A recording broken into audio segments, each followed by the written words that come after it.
Welcome back, everybody, to Dance Chatter, the Big Muddy Dance Company's podcast. I am thrilled to present this episode to you all with myself and Kirven Douthit-Boyd, who took on the role of Artistic Director with the company in July of 2022. So it's been a little over a year since he stepped into the position, and we're using this episode as a circle back moment to really take a close look at his vision and what he sees in St. Louis for the arts and for dance.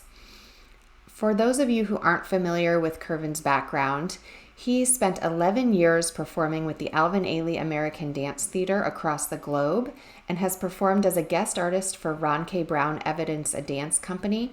He also served as co-artistic director of dance at Coca with his husband Antonio when they arrived in St. Louis in 2015. Kirven holds an MFA in dance from Hollins University and is an ABT certified teacher, as well as a choreographer, becoming renowned across the United States. You can see a full bio for Kirven on our website, thebigmuddydanceco.org.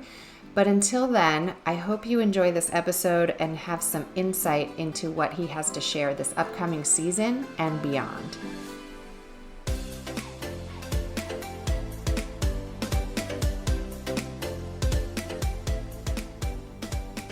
Everybody, welcome back to the Big Muddy Dance Company's podcast, Dance Chatter. I'm Erin Prange, Executive Director, and I am here with our Artistic Director, Kirven Douthit-Boyd, and we are circling back about a year later, a little over a year into his role as the artistic leadership of our company, and it's definitely overdue for us to talk about what you're doing with this organization. It is such a magical thing to watch you work and to see what is coming out of your brain and onto the stage in various aspects. And so I want to open up the platform a little bit for you to tell us about your foundation and give us your why. Why have you arrived here to this place, not just to St. Louis, but to our company, and what's your personal story behind that journey? Yeah, funny as it may sound, I just love dance. I love art. I love all kinds of art. I love all kinds of creativity. I come from a family of very creative folks, and so art has always been a part of my life. I don't know what my life would be like if I did not have art in it. And so for me, growing up with the discipline that is dance, under the mentorship that I received, both in my pre-professional training, once I, left Boston and joined Ailey 2 and had that leadership from Sylvia Waters, and then dancing with the Ailey Company and under Judith Jamison and Robert Battle, and a myriad of other folks that came that intersected my career throughout that time. Ron Brown, a slew of others, Ohad Naharing, the list goes on, and I'm very fortunate to have had that experience and to have grown up literally both in my family space that is highly creative and highly active and an artistic space that really helped me broaden my the way that I saw dance, from a student of being very I have to get this right, to being an artist where it was having something right is on a spectrum. And so I understood that about the art form, and it honestly made me appreciate my own work even a little bit more. It really shifted the way that I went into each process. I knew that everything was going to be different, and so I could not go in with any preconceived notions. And so for me, I carry all of that with me. That is such a huge part of my identity, my identity. And I have tried to lead from that space of open-mindedness, of active listening, of really trying to understand the dynamics, the challenges, all of that, whether it be in my administrative capacities, which brought me to St. Louis by way of COCA, co-directing the dance program with my husband. And now with, still curating the work for the students there, but now with my work at Big Muddy, it feels like a moment to impact the landscape, the community here in St. Louis in a very different way. And so, to be at the helm of something, the responsibility of like impacting a city's art and culture scene. Mm-hmm. Yeah. And what can be perceived or what could be taken or mistaken by any one decision, that to me is huge. And so I have to rely even more on those foundational things, those things that were instilled in me, not shy away from them and try to fit into some box. I actually have to lean into them and really make decisions from a very conscious place, a very considerate place, kind of like,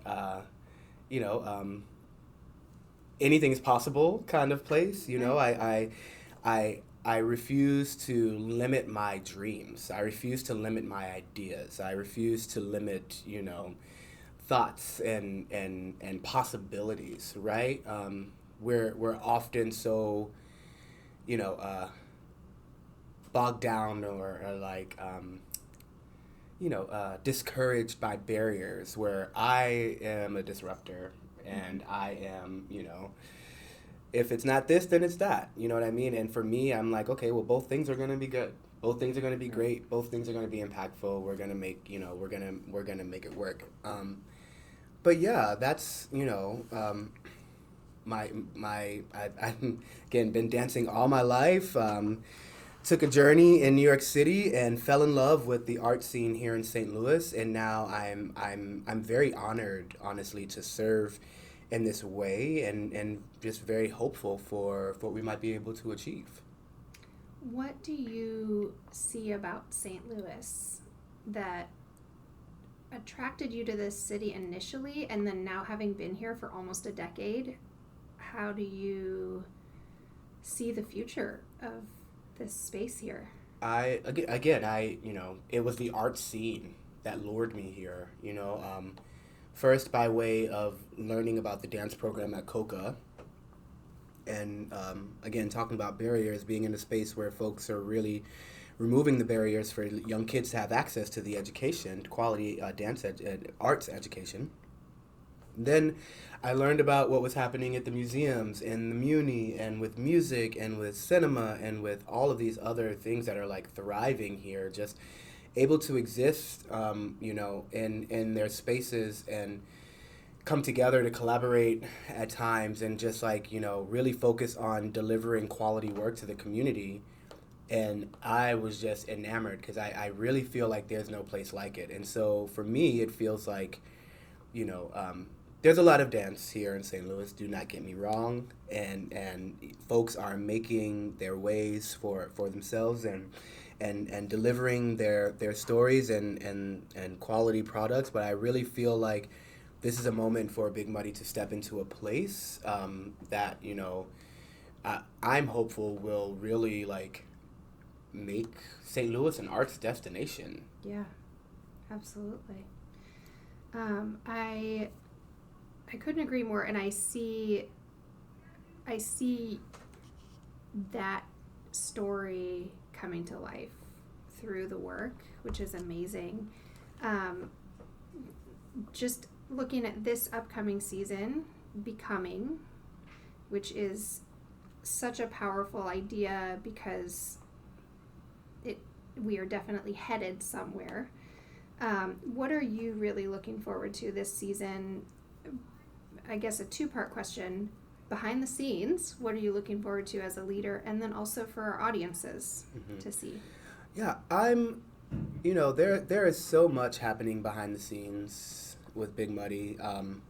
Obviously, all of the work and the processes that are going into putting all of the things together, we're actually already mounting works that aren't even going to be premiered until January. So, the creative process and the restaging process with new dancers in the space and folks that are new to St. Louis at the beginnings of their careers and just so eager to give of themselves, like that has been tremendously rewarding time in the studio. Also, there's all kinds of conversations that are developing behind the scenes about our infrastructure, about our brand, and about what kind of company we want to be, and our aesthetic, and all of these things that are ever evolving and ever changing, and all of that is tremendously exciting to me as coming in as a new artistic leader, and being in a space where things are kind of already set. Sometimes that can be a challenge, but I feel tremendously supported, by the board, by the leadership, to have a voice and to have a vision that is. I have a vision that I feel is selfless, and it's really about building the organization for the greater good of the St. Louis community, and first by way of the company and all of the works and the kinds of creatives that I'm bringing in, and then hopefully, down the line, by way of more impactful, educational and outreach kind of programming. Yeah. How do you see the company fitting into the national platform? Yeah, I think that the company, obviously, like, we're going to continue to grow and evolve, but I feel like in terms of a national recognition, what's going to make us special, actually, I think, is our place and what we do that is kind of specific to St. Louis, by way of in really innovative collaborations and creating art that is, site specific sometimes, multidisciplinary sometimes, like really being open to presenting dance in some really unique ways, along with the proscenium style artistic experiences that our audiences are used to, also curating the experience for our people, for our audiences from beginning to end. I think that that's something that is, very, very, very important, and I'm hoping to collaborate with the team more to make sure that that happens in some really exciting ways. And so I'm really, really looking to our community to kind of help us evolve, and also, pulling in my network of folks to, to come and share their voices and share their experiences with us, so that we have, so that our span, our reach is international, actually. Yeah. And how do you see the future of St. Louis arts impacting the future of St. Louis as a city? I really think that this St. Louis art scene is probably going to, the way I look at it is that it's most likely going to the impact is going to be far beyond the city itself. I think that it is going to, I think that the arts are going to make folks proud. I think that it'll be like, beacon of light and hope and all of that. But I really feel like, the attention to detail across these organizations and my colleagues in the field, and the fearless curation of what they're doing. I really think that a lot of this work is probably going to be models for national and international ways of thinking and ways of creating. And so I think that there are some very smart and highly creative folks in this community that are really going to impact, yes, St. Louis, but also like the world. Yeah, I love that. What are a couple of nuggets of wisdom that you have taken from your experiences as a dancer, as an artist? So many. I mean, I think that the best nugget, I would have to say, as crazy as this is going to sound, is like my own like fearless kind of way of working. You know, I feel like I've always like I'm an eternal student, and I don't have any issues saying, hey, I don't understand this, teach me that, I want to learn this. What do you know about that? Like I have no problem with sitting in a space and saying, hey, here is what I have to offer, teach me what you know. And I think that that has served me well, you know. And you know, I think it's just, you know, being an eternal student. Like I've had so many mentors that I've had, you know, that have shared, you know, countless little nuggets of advice, and you know, to that point, I soak it all in, and you know, I'm just an eternal student. I love that. And I think as the organization grows and as your career grows, you are constantly finding yourself in new situations and with new skills. I was just thinking about when you were talking about how you see anything as possible moving forward, and I'm brought back to one of our collaboration meetings that we had not that long ago, weeks ago maybe, and you said the answer is always yes. And so the how we'll figure that out at a later date, but just being open, I think, to all of it is an amazing thing. I want to real quick pivot to talk about your own work in the studio. So you actually have 3 works being mounted this season, 2 collaborations and 1 premiere that we are bringing to the stage in November. Yes. Do you want to talk a little bit about any or all of those works? Sure. Well, the first piece that, you know, our community will see is a work that I've called Something About a Dream, and it's set to the music of Duke Ellington and Buddy Rich and a couple of other incredible jazz folks, and it's kind of a hint at many things. So the work actually came about because we were in a meeting at Hilo with the leadership, Vanessa Cooksey from the Regional Arts Commission, just like talking about art. And the song came on, and immediately I was distracted. Like I completely stopped hearing anything that anyone was saying, and was just so taken with this music. And then Vanessa actually stopped the whole conversation. It was like, can I Shazam this? I remember that, yes. And in that moment, I knew that I was going to create to the work, and then I was going to create work to that sound. And I was like, well, what do I want to say with this work? And then I was like, okay, well, what was this? You know, thinking about the circumstance in which I found the music, I'm so like. I love Hilo just because, like, you can sit there for hours and you can meet with the whole arts community, or so many folks from the arts community. If you sit there all day, you will see everyone. And it's just like, you know, the intersection of all of these great minds and coming together to dream, which was also the nugget that I took from from this. And so at first I was like, okay, maybe it'll be a work in a few sections about, you know, intersections, and, you know, I'll call it Meet Me at Hilo. But then again, to the point of, like, you know, dreaming, and I was like, you know, this is a piece about a dream.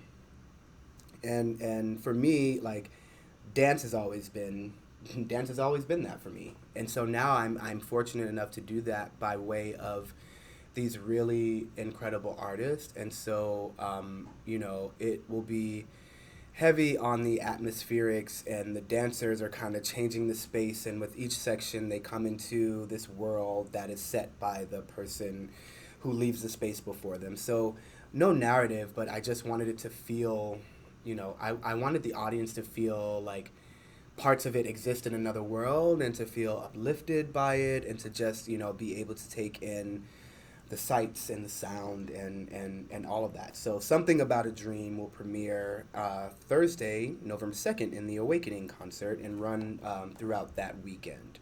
And next on the docket for me would be the collaboration that we're doing with the Pulitzer.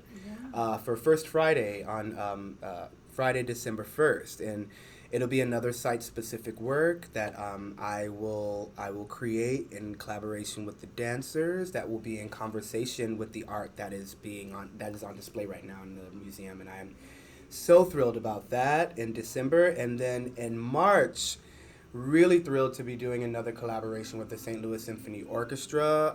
Adam Schoenberg's Picture Studies, actually, is the work that we'll be collaborating on. And Adam created this work that's in multiple sections, that's inspired by visual art and sculpture. And just, he said in his description of the work that it was a time for him to challenge himself, both personally and artistically. And so I'm very, very excited to do the same thing by way of creating this work. I love that. I think that our audiences are going to see such a wide range of your artistry just between those three pieces, because they're in such different formats too. Yeah. And the collaborative aspect adds a lot. My last question for you is about just what our company looks like. And we've talked a lot about the makeup of the ensemble and kind of where we're hoping that will go, and how we can continue to reflect our community. So tell me a little bit about that. Yeah, I've been I was very candid in my interview process, and I've been very I'm truly committed to this idea that creative justice, and that is not a term that I can take credit for, but our board member and good friend, Dr. Robert Harvey, has been really helping us get our thoughts into language that that really is easy to understand. Mm-hmm. And so when he gave us this term, I was like, oh my gosh, like that is exactly what we're trying to do, right? So not only being intentional about the voices of the folks that are creating the stories, right? I want people from all walks, people that span the global fabric of dance to come and to create work for the company. But I've inherited a very specific demographic, and before I came, the company was in a very white-centered space, and that's not to speak in any binary about what I'm doing and what was. Yeah. But it is to say that we can do better. Yeah. And, and I am committed to doing better, and I am trying to be intentional again and thoughtful in the ways that I make that happen. And so for me, it's very, very important that, that the dancers that I hire moving forward, right, are from everywhere. They look like everybody. They look like all of us. Yeah. And I'm deeply committed to making that happen. And just looking forward to having cultural weight on stage. It's so easy to get into a certain put yourself in a certain box. And again, that's not my dream. Yeah. And so, I'm working to make sure, again, through the lens of creative justice, that we are being extremely intentional about the bodies in the room, about who's in the front of the room, about the stories that we tell.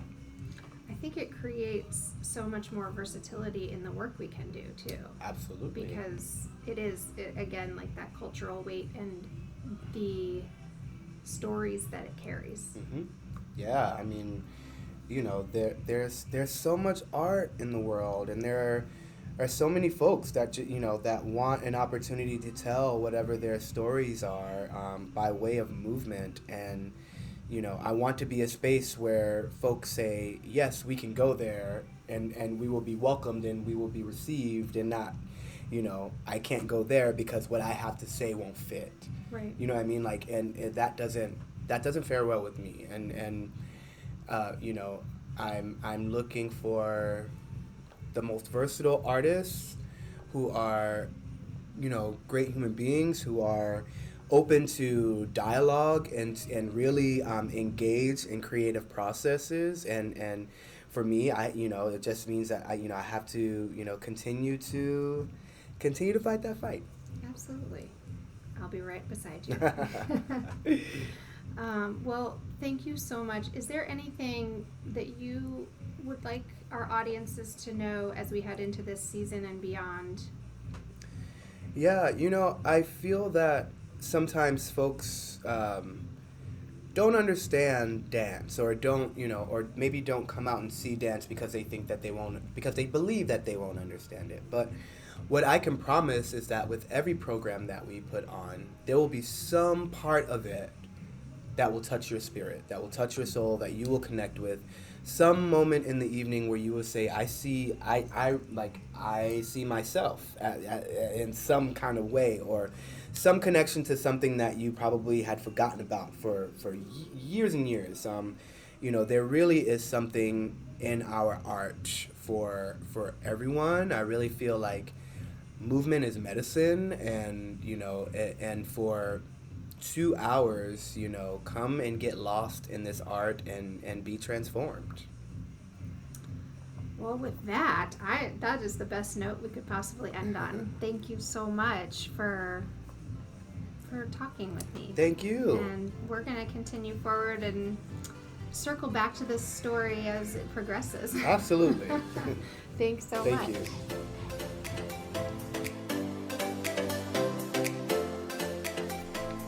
I really hope you enjoyed that episode with Kirven Douthit-Boyd, and I hope you will come and check out the company at the Burgess Theater for Awakening, November 2nd through 5th, and also check out the rest of our season at our website, thebigmuddydanceco.org. You can always check out new episodes for Dance Chatter wherever you get your podcasts, iTunes, Spotify, and otherwise, and we hope you'll stay in touch. Thanks so much, and we'll see you at the theater.